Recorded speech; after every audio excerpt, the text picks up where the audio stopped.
Welcome to the Old Mac Gang Podcast, or OMG, a show where longtime Mac and Apple users share practical tips, apps, and stories for age-seasoned Apple fans. I'm Marty, a 68-year-old Mac user, podcaster, and academic, joined by Chris and Peter and Charlie tonight, our panel of classic app users.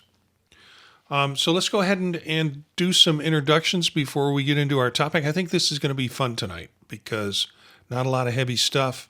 You can listen to little bits of it. We'll get to that in a minute. Chris, why don't you start with introduction? Hello, I'm Chris. I'm a 78-year-old retiree here in Tucson, Arizona, happy member of the Tucson Mac user group, and I've been around the Mac since 1984.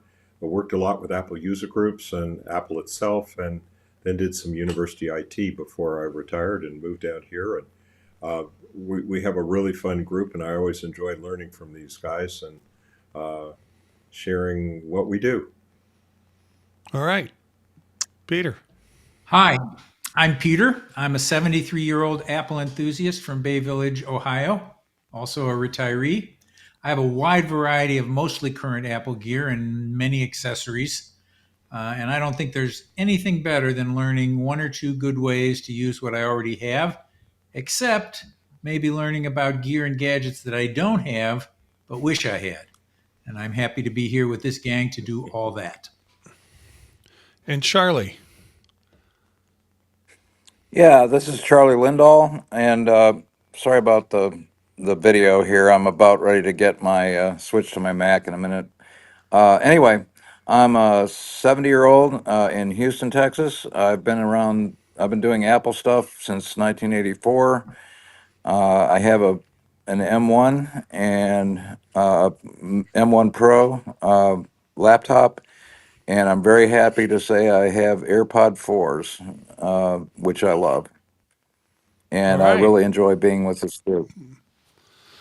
Well, tonight we're doing something different, and I think it was inspired by Black Friday, Cyber Monday.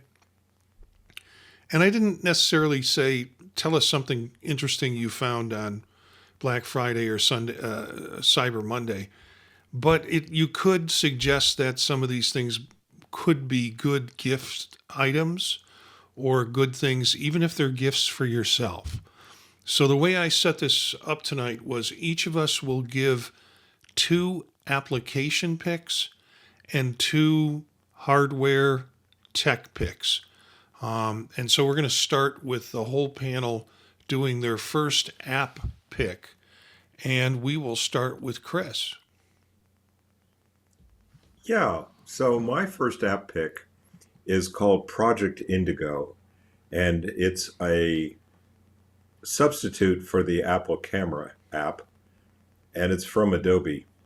And we don't know this for sure, but we imagine that the backstory was that Adobe Lightroom Mobile, which runs on the iPhone and iPad, had a fairly limited camera app. And people gave Adobe a lot of grief about it, and they said they got a team together and said, well, let's just make a totally amazing camera that blows everything out of the water. And that's essentially what they've done.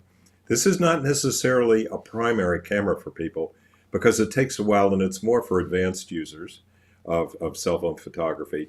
But you can get some really amazing pictures with low light and macro performance, and the computational aspects that they've incorporated into it are really something that you have to see to believe. And it's free. That's right, free.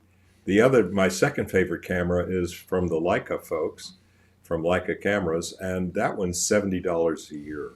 So that's a little contrast there. That's also, by the way, a really phenomenal app for photographers, particularly if you've ever shot with a Leica in your life. So that would be my first pick. And then we go to Peter. Peter, you've got your first app. Okay, my first pick is for macOS, and it's a program I use and have used for several years, and it's one that I recommend to lots of people who say, "Oh, I wish I had Photoshop." and it's called Acorn. And it will do 95% of what Photoshop will do. It is well designed. The menus make sense. In most cases, if you haven't done a particular move before, you can figure out how to do it. And it's extremely flexible, and it's extremely light. When I say light, if you haven't been using it and you launch it, I mean, if you launch Photoshop on most, even high-powered computers, you're waiting 10, 15 seconds before the thing loads up and is ready to go. In this case, it's a matter of a second or two.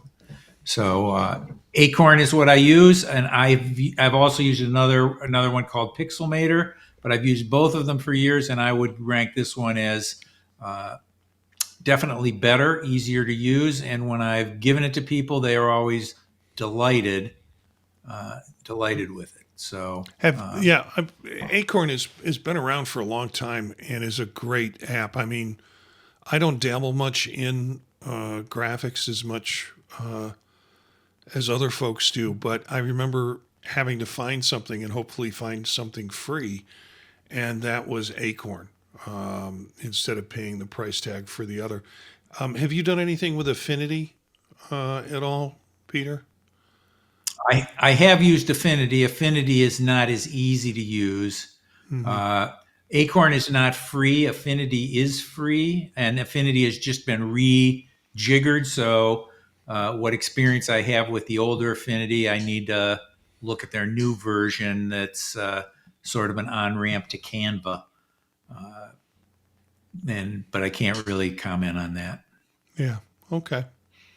Charlie, you're up with your first app.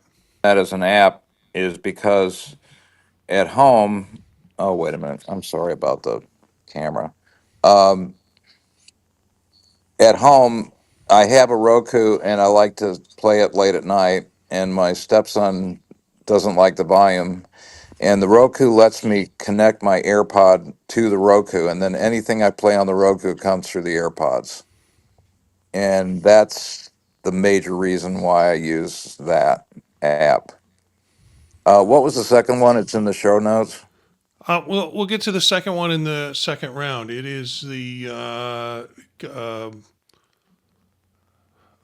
home Collabora online Collabora Office. Oh, Collabora Online. Yeah, that's a LibreOffice clone for the iOS device. So it means you have your full blown MS Office on your iOS device, and the equivalent in the Mac world and the other platforms is LibreOffice, Okay. and it is very, very good.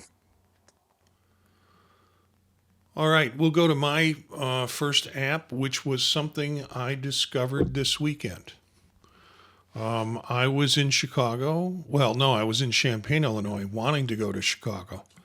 And it got hit with, that part of the country got hit with a really bad snowstorm. So we decided not to take off on Saturday and go to Chicago, but spend the day in Champaign, Illinois, in and around the hotel, staying on as clear streets as we could. But it was really a bad snowstorm. Now the dilemma was, how do I figure out when to leave? When do I know it's safe to travel? And the app that I want to share with you is one that I found that is just fabulous. It is Weather on the Way. And what it will do is it will give you forecasts of the weather that's in your area currently. And what you can do, it will take the forecast of the weather. It will also take the route that you're going to go and how the weather is going to change across time. And you can set it not just for the now time, but you can set it for like the tomorrow morning time. And it generates a really nice option. There's kind of a sliding bar at the bottom, so you can change the weather or change the time and see how the weather changes across your route. So, from that, we determined the snowstorm, and we knew this from the news reports. The snowstorm was going to end at 6 a.m. on Sunday, completely taper off at that point. And if we left at 9, that would give us, and they had been working on the roads, that would give us enough advance time to be able to drive on clear roads, which is what we ran into. And this is just great. If you're planning a road trip and you really want to, and you're in an area where the weather changes and the climate can change depending on where you're going, this is a good app to kind of give you projections in terms of time, what the weather is going to be forecasted for at that time, and the place that you're at. Just a really nice little app. And it was, I think, $20 a year for a subscription model. You can, of course, just try this out. I'd encourage you to download and play with it a little bit, just to see if it's worth your while. But particularly with winter and travel, at least in my part of the country, this seems like a very good app. So that's our first app choices for the group here. Let's go on to the second round, and the second round is we start again with Chris. Yeah, Marty, quick question back on your weather app. So it not only does the weather at your start point, but it graduates your time as you're traveling along. So if you have a 4-hour drive, it's already seeing what the future weather is going to be and showing you that. Yeah, at that So location. there's 2 time dimensions here. Wow, that sounds pretty useful. And it kind of also gives you the time you'll be at various locations based on road conditions and travel. Wow. And what the conditions are. That would be really difficult to do manually. Yeah. Yeah. I mean, compute that along the way. Yeah, what I do is I look at major cities on a route that I'm going, and I put the cities into Apple Weather, and then just kind of go that way, go city to city. Okay, if we're going to be there at that time, what is the weather going to be like according to the forecast? But this just lays it out really nice. Yeah, I live down here in the desert, so we don't have to deal with snowstorms, but I can remember doing that. And yeah, it sounds like a really useful app. Okay, so my second choice, I ran into somewhat by accident because in Safari, the Apple browser, I was using the DuckDuckGo search engine. Now, I should step back a pace and explain that previous to that, I had been using the DuckDuckGo browser, which is very good for privacy. It's also non-commercial. And I was finding at the time, let's see, this probably goes back to about 2016-ish, that if I searched on something, it was very much tilted in Google towards buying stuff. And I might want to look for a product or find out about things because of their functionality, their reliability. I wasn't necessarily looking to buy them. And so DuckDuckGo was really a breath of fresh air in that. And so when MacOS 2015 came out, which, God, what was the last one? The one before Tahoe. Anyway, passkeys were becoming a thing, and they pretty much only worked reliably initially in Safari. So I thought, okay, I'm going to have to make the big shift back to Safari. And then I thought, well, wait a minute, I can also use the DuckDuckGo search engine. So all is well, right? I had the best of both worlds. Well, lo and behold, DuckDuckGo came out with this thing called Duck AI, and it's built in. You just get it for free. In fact, the whole thing basically is free. And what it does, it's very interesting as an AI product because it has something called Search Assist. And so let's say I'm going to run a search and I'm going to have like 4 to 6 websites that it brings up as places I could take a look at, right? Well, Search Assist will summarize what each website is going to have on my search, and it will also prioritize which one to read first or second, etc. And I'm huge on summaries in advance on things. It just saves me oodles of time. And so, for anybody who's running Safari, and I would recommend trying this out with the DuckDuckGo search engine.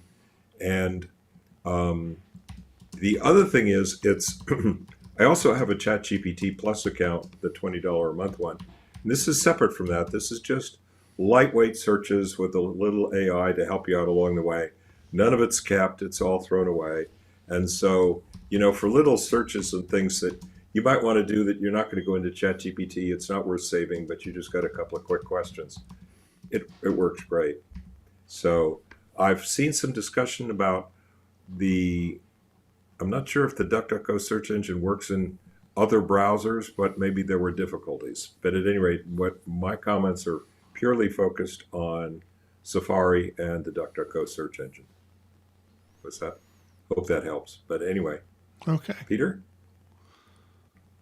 Yeah, my next app runs on iOS and iPadOS, and it's for people like me who are two-screen watchers. So when I watch a movie or a television show or series, I've always got my iPhone or my iPad sitting there looking stuff up that I'm hearing about on the screen.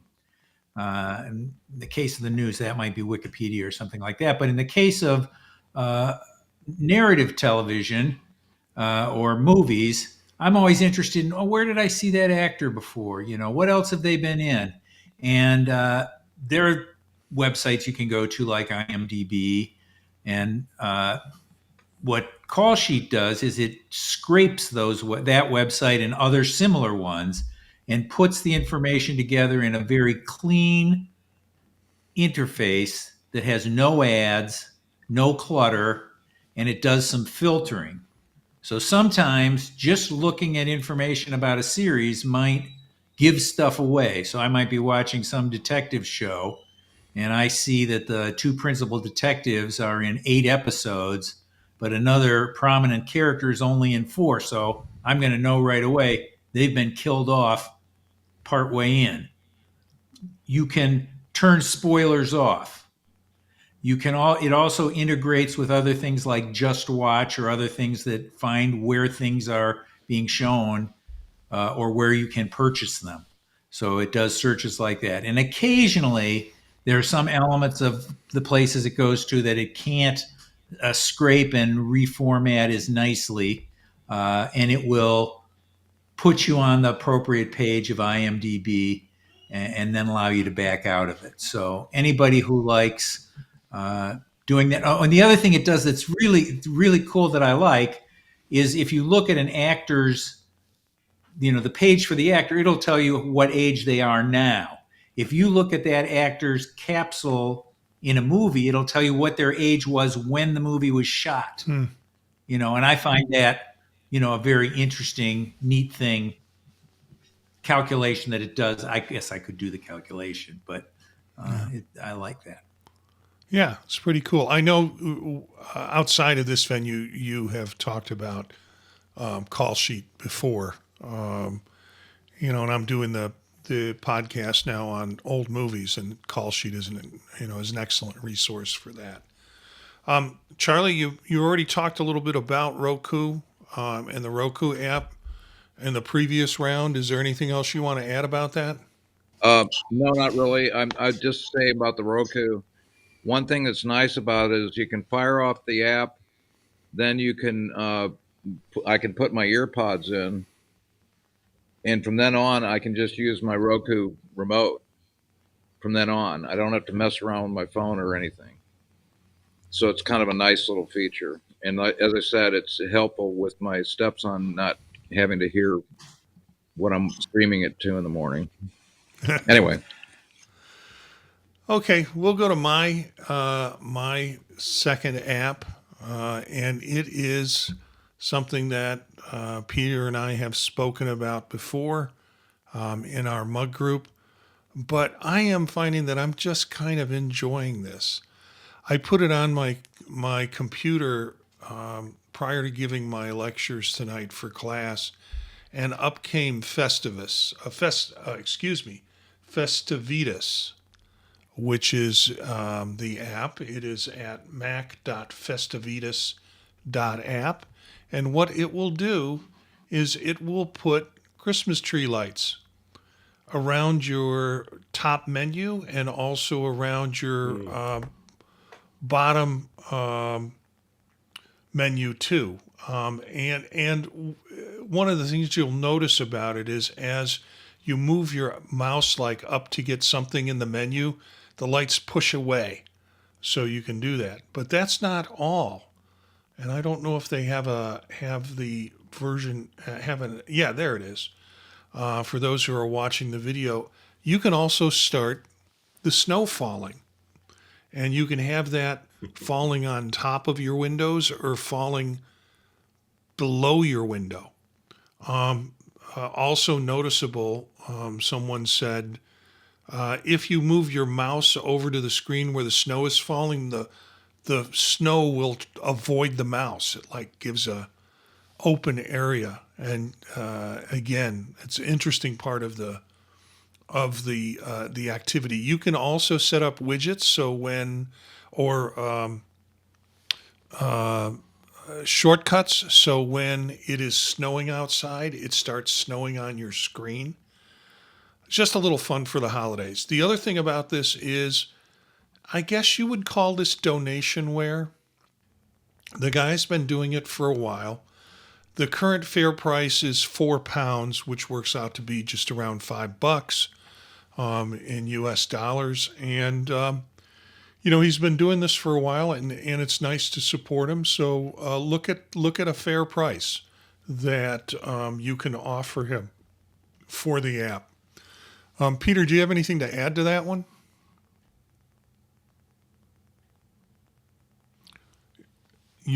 People do get pretty excited when they see it, and I've used it when I've shown my screen on Zoom calls with different students, and again, they get very excited what's going on. And I said, "Oh, I'm just getting ready for the holidays. Got my Christmas lights on my house. Got my Christmas lights on my computer screen," and it just gives them a giggle and helps keep their attention a little, really. Yeah. Yeah, I was doing a presentation on group work with the elderly tonight, and had snow falling around the side of it, and Christmas tree lights strung across on top of it, and students had some fun with that. So we switch now to tech. We each have 2 tech choices, and this is our first round of tech choices, and we'll go to Chris for this one. Yeah. I got a quick comment first. I remember the very first app when the Mac was after it came out in color, about 1988 maybe, and somebody had come to the Apple Corps user group meeting in the Infomart in Dallas and had this app on a floppy. Oh my God, it was wild. Everybody had to have it with little Christmas lights across the top of the screen, and everybody thought this was absolute magic. And the whole Arthur C. Clarke third rule thing, that any technology sufficiently advanced is indistinguishable from magic, or something like that. Yeah. And it was great.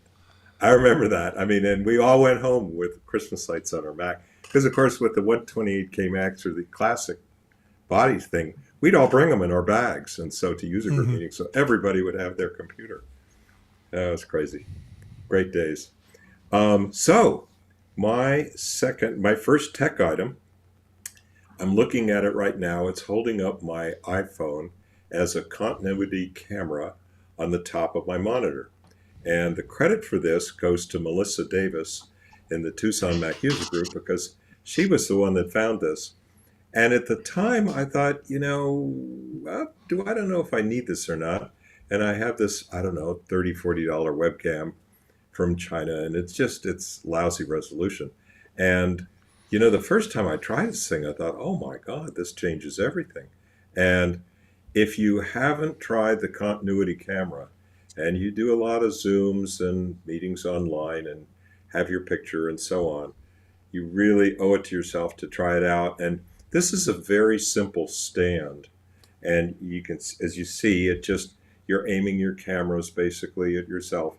And there's another one, there's a setting for desk view that I don't really use that because my desk usually looks like something out of Slow Horses. So I don't usually share my desk, but it's terrific. And it's an inexpensive piece of hardware. And the only downside is, of course, you can't use your phone because it's your camera, and so or your webcam. So sometimes it'll root through to the Mac and stuff, and so you can kind of get by with that. But I even thought about buying or saving trying to resurrect an older iPhone just to use as my camera, and decided, I'm not sure that that's worth. Well, Charlie, if you figure it out, let me know. Um, so uh, perhaps, but it really, really makes a difference if you've got an inexpensive webcam. Yeah, it's this So, and it's in Stochi. the show notes. So, Yeah, it's this Stochi continuity camera mount for desktop monitor, and it's $20. And it is kind of a brace that has the MagSafe attachment on it, so it holds your camera that way, and then it braces by weight against whatever monitor you have. Nice, cool arrangement for setting that up. I'm not a iPhone guy for cameras. I like to have a separate camera from my phone so I can tinker around with my phone if I'm doing something, including a Zoom call. That's kind of cool. But this is a really nice little clamp, nice little monitor for it. And the site, again, the Amazon site will be linked in the show notes, and you'll get to look. I encourage you to look at the different options and pictures that are associated with this product. It's pretty cool. Peter. Yeah, I just want to say one thing about Chris's pick, and that is I've used one that's nearly identical, probably cost $10 more, and it was from Belkin. Mhm. But I've used it in my office when the lighting's really bad, certain times of day. I've used it with my laptop. Again, I tend to use it in bad lighting conditions. But the place I've used it the most, or the most effectively and consistently, is if we're doing some sort of family Zoom call. I clamp it on top of the TV, that's connected to an Apple TV, and it will serve as the camera for the Zoom app on an Apple TV. So that's kind of cool. And it does the whole following people around and, as they come in and out of the room and all that kind of stuff. My choice for hardware stuff has, in both cases, is hardware that I've used. And when I'm out and about and around, people go, whoa, what is that? I want one. Okay. And the first thing is a decal. I mean, that sounds kind of, what's a decal? Well, I've always used the Magic Keyboard with my iPad Pro. And the Magic Keyboard case, although it's very grippy and doesn't slide off tables and stuff, pretty great that way, it is an absolute fingerprint magnet. And the iPad case makes what's a wonderful device look terrible. Dbrand makes a number of decals that you can paste onto that case. I use one called Swarm, which is black on black. It's kind of textured, and it's a beehive thing. I saw they have a leather one that wasn't there when I got this a year or so ago.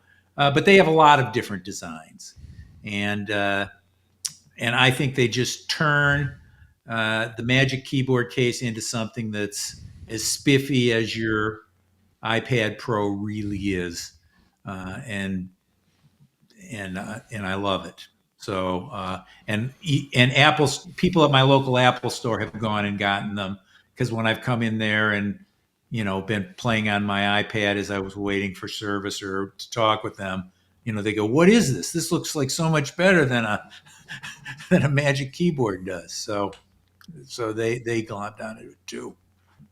Yeah, Dbrand does first of all, they do some really interesting and funny marketing. I was looking at the leather case that they have, and they were basically saying, cows died for this. And they have kind of and some of their designs, if I encourage people to go to the link and just look at the other designs for things that they have.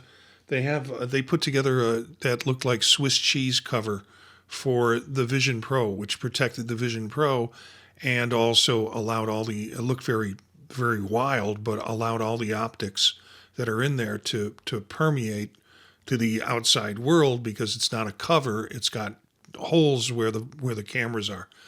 But they have some really, but I kind of have that, do I want to paste something on my iPad or do I want to paste something on my phone? Is it going to leave? And from what people tell me, no, it's great. Doesn't leave any kind of residue in terms of it. But their stuff is snazzy, is really quite snazzy. Okay, Charlie, we've got your next. We have your next product. Okay. It's called the Ring Pet Tag, and it's very simple.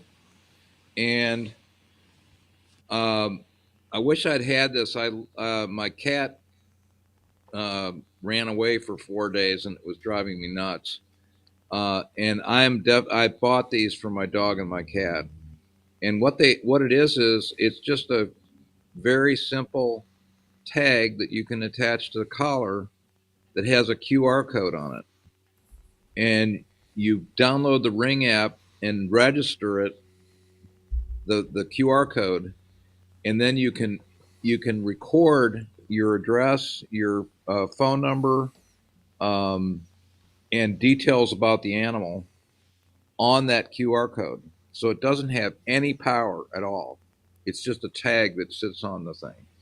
And what it does is when someone scans the QR code, it will bring up the detail about the animal, and then it will have a connect button, which is connected to your phone, but it doesn't show up when you do the QR code. So you're not giving away your phone number.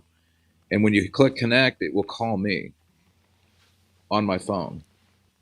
The other thing is when someone scans it, a record will be sent to me that says somebody scanned this. Now, it doesn't have GPS on it, so you don't know where it is, but you can tell that it's been scanned. But the fact that it's got a connect button that will call your phone but doesn't give away your phone number, I think is fantastic, and it's $10. So I recommend this for all of the pets that people have. I think it's a fantastic idea, and you can add trackers if you want to, but at minimum, you want to do this.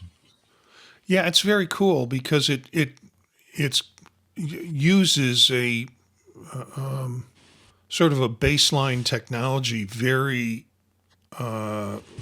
very well. I mean, it takes the best out of QRs and puts it together in a system. So you don't have to worry about power. You don't have to worry about tracking.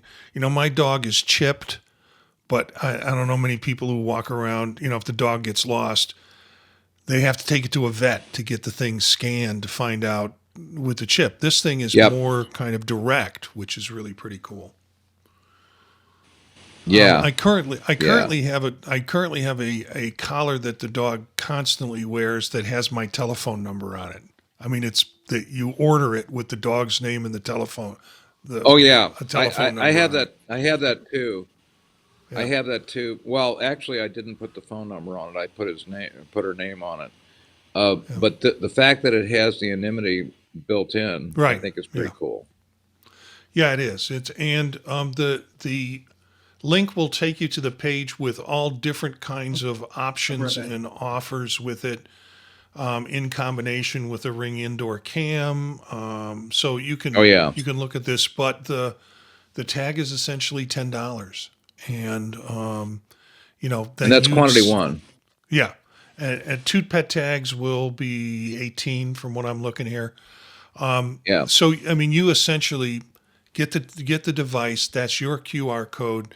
It gets put together with Ring. You put the information in, and all of that gets connected as a service for you. So that's pretty cool. Okay, then we go to my pick next. This was something my son actually suggested to me, and he saw it because a student had it on their keychain, and the student said, my brother's a mechanic, and this is on the keychain. He can look like down in the engine on a dark night using one of these things. It is a simple magnetic. Oh, I took it off my keychain. Now where is it? It hooks onto your keychain. I just made a bunch of noise. Hooks onto your keychain and it pulls apart, and you have a flashlight that is a little longer than the length of your pinky, for one digit of your pinky. And it's got, because it's magnetic, it can attach onto objects, and you can have it there as you need it. It is an Olight iMini 2 rechargeable EDC flashlight, 50 lumens, and it connects onto your keychain through like a caliper that they send with it. You can take it off. It has a little cap cover, and then you plug it into a USB-A port, and it will recharge it as you need it recharged. $19 for this, and again, the link is in the show notes.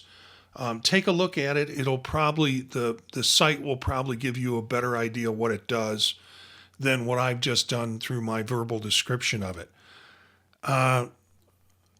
This is going to be a stocking stuffer for my son, my daughter, my daughter's boyfriend. This is kind of a handy thing that everybody has, and can have, and it's very small, but also very powerful as a flashlight for working with that.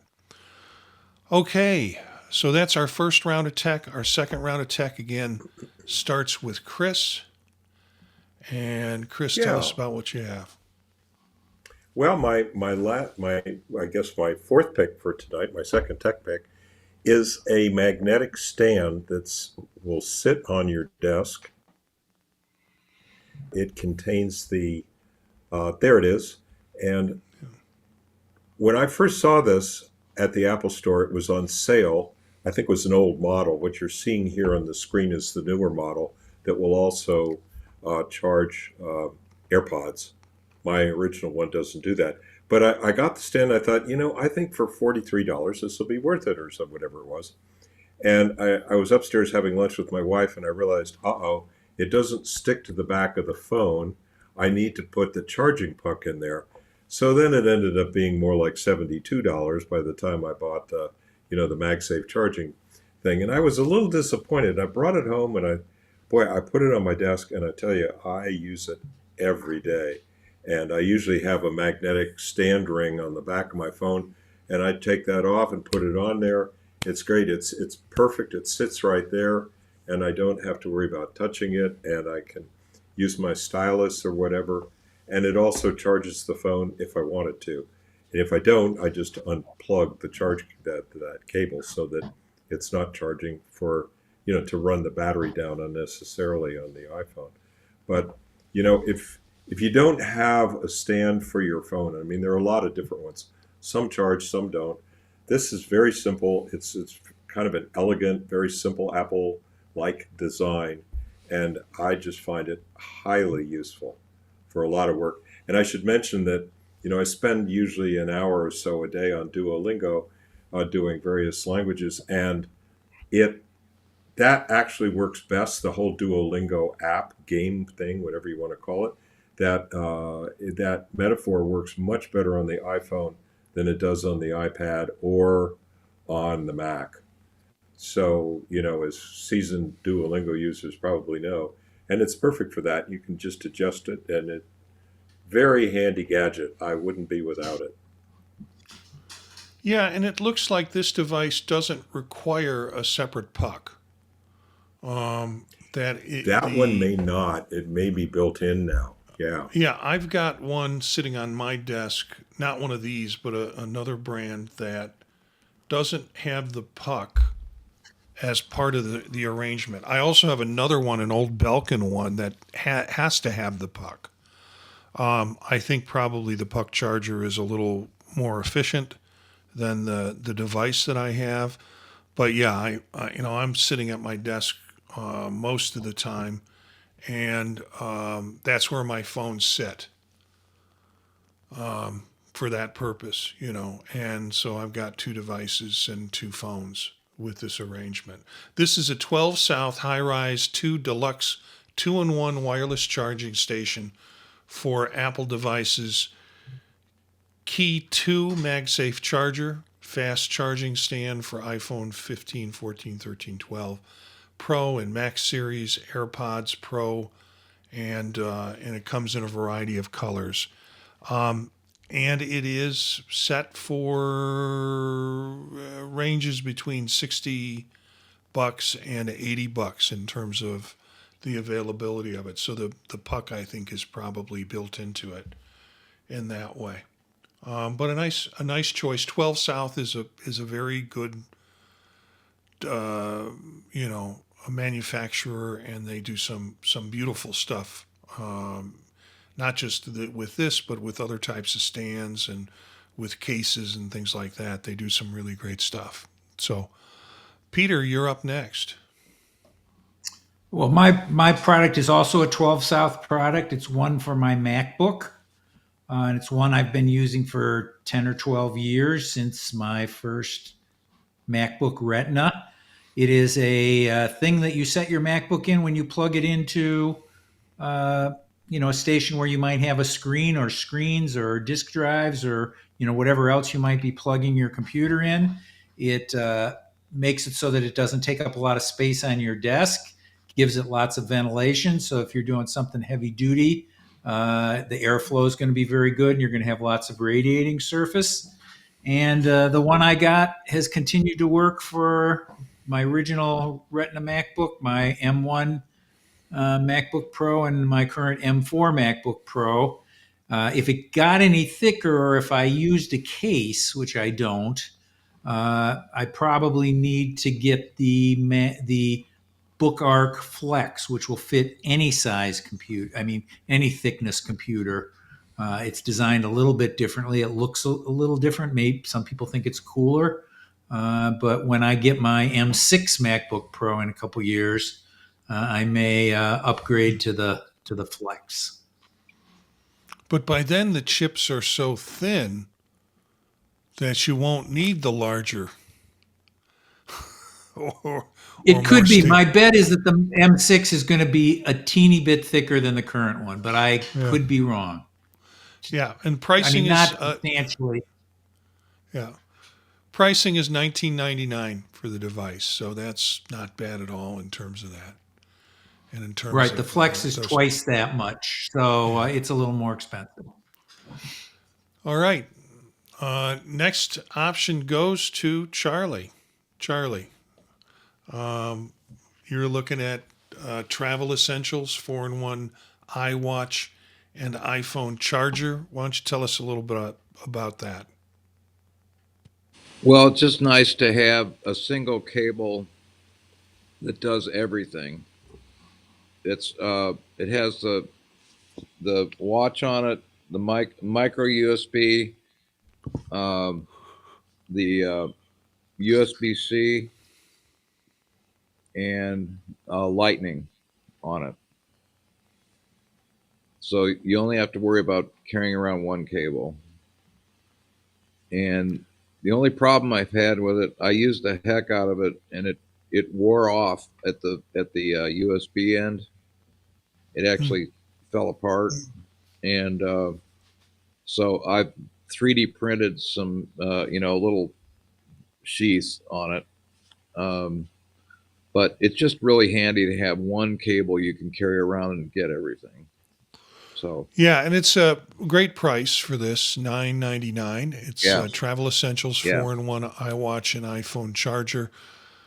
We will, of course, like everything else, have this in the show notes so folks can look at it. Mm-hmm. And again, it's really worth looking at the app. You get a better understanding in the different ways it's used and the way it's set up, the graphics that are with that, the side pictures will give you a lot of good information. The other thing is you advanced. can plug multiple things in at the same time, and it will, change the charging times. But I can charge my watch and my phone and one other device and have them all plugged in,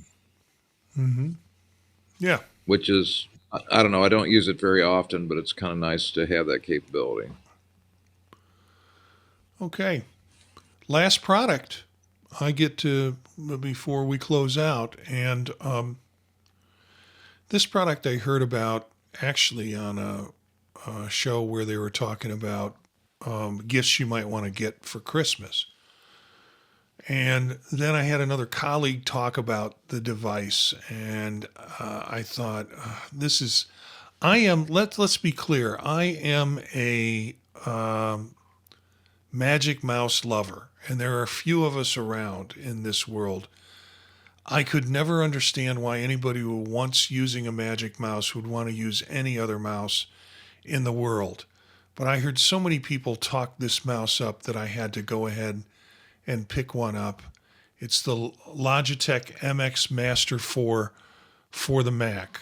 It is got an amazing amount of buttons, more than I could possibly think that I would use. However, there's a whole setup with the software that makes the buttons incredibly useful if you want to do different functions besides the right and the left button that you typically have.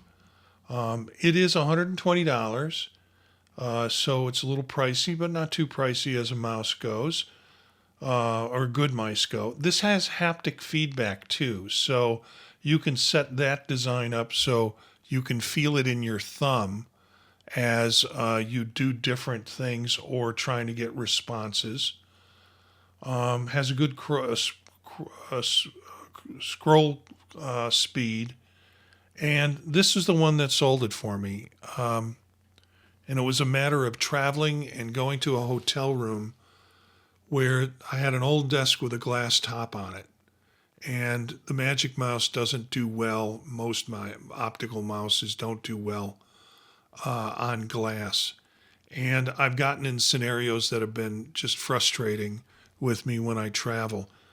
And then I have to get pieces of paper out and then run it like a fake mouse pad. I've carried mouse pads with me sometimes for that purpose, just in case I get in a hotel and it has that. And then when I carry the mouse pad with me and I've got a desktop that I don't need a mouse pad for, then I get mad at myself for carrying the mouse pad. This is really a pretty cool mouse. I have kind of switched out from using the Magic Mouse at home. I'm still getting used to the scroll wheel versus the flip, that you can do on the top of a Magic Mouse to scroll. But I am real appreciative of this from an ergonomic standpoint and just from a functionality. You can press down on the major button with your thumb and you get a context wheel of different actions that you can do on whatever you're working with at the time. So it's just loaded with all sorts of buttons and scroll devices. There's a side wheel so you can shift back and forth across pages, or in my case, when I'm editing audio, I can move up and down the stream of whatever I'm editing at the time. It is the Logitech MX Master 4, in this case for Mac. And it's I think a really exceptional mouse. And I can see why other people are talking about it instead of the Magic Mouse. So that's it for our choices. We're going to have all of these in the show notes. Guys, any final words to say? Any things that you want to add in? Getting head shakes. Just happy holidays, everyone. Yeah. We'll be around. We'll probably do some more shows before then. But start to enjoy the season. Festivitas. Put Festivitas on your screen and you'll feel that joy. Chris, you had something. I was just curious, Marty, if there are a couple of functions that you've got programmed into that mouse that you could share that you use frequently. I mean, if any come to mind. You can set this up for Final Cut Pro. I mean, it will work with different Wow. functions for Okay. Final Cut Pro. I've had it for about a week now, and I haven't done any Oh, okay. intentional stuff. But when having to scroll through audio and in terms of cutting out spaces and places where I want to take out dead air or things like that, the side scroll button that you can scroll that will take it left and right instead of up and down comes in real handy for that kind of functionality and that kind of purpose. Instead of grabbing it, moving, grabbing it, moving, grabbing it, moving, I can just roll my thumb on the button and it'll work itself across the audio track that I'm trying to edit. So that's the biggest thing. I've been using it with Premiere and also using it with Adobe Audition. So yeah, Peter. As far as programming something into the mouse, Chris, I have something programmed into my trackpad that I would program into the mouse. If I click in the very right-hand bottom corner of my mouse, of my trackpad screen, it will bring up a list of all the apps I have open. And if I click on that, it'll go right into their menu and I can execute something on any app. If I go to the left-hand bottom corner, it'll give me all the menus from the app I'm currently focused on, wherever my mouse is, and it'll be right at that location. So then I can just go right to it. So that is something, that maybe somebody who's very mouse oriented might like, not having to go up to the top of the screen, of the screen all of the time. Oh. Does it work with the Apple trackpad, the Magic trackpad? It works with the trackpad built into my MacBook, and it also works with the Magic trackpad. And I'll give it a try. That's I'll have to I tell could you, use I that right use some now. software to make that happen, and I'll bring that up. Bring that up at some future episode. Okay. Great. Well, let's wrap. Join us in 1 week on Wednesday, December 10th at 9 p.m. Eastern Standard Time on YouTube. Be part of the live stream. And Gary was in the live stream this week for us for a bit. And you can join any Wednesday night just after 9 p.m. Eastern Standard Time at youtube.com/@oldmacgang. If you can't make it live, catch us in the replay anytime. Also, share it with your Apple-loving friends and local Mac user groups. The show, they'll be able to pick through the episodes and find ones that they might want to focus on or learn about. The music is from Philip Gross, Marrakesh, courtesy of the Free Music Archive, part of the Creative Commons. And, our email, if you want to email us, is at thepodtalknetwork@gmail.com. And we've gotten some really nice emails from folks. You can also visit our website at thepodtalk.net, which will have links to this show and other shows that I do as part of the podcast stuff that I'm doing. Thanks to Chris, Peter, and Charlie, and to you for being part of the Old Mac Gang.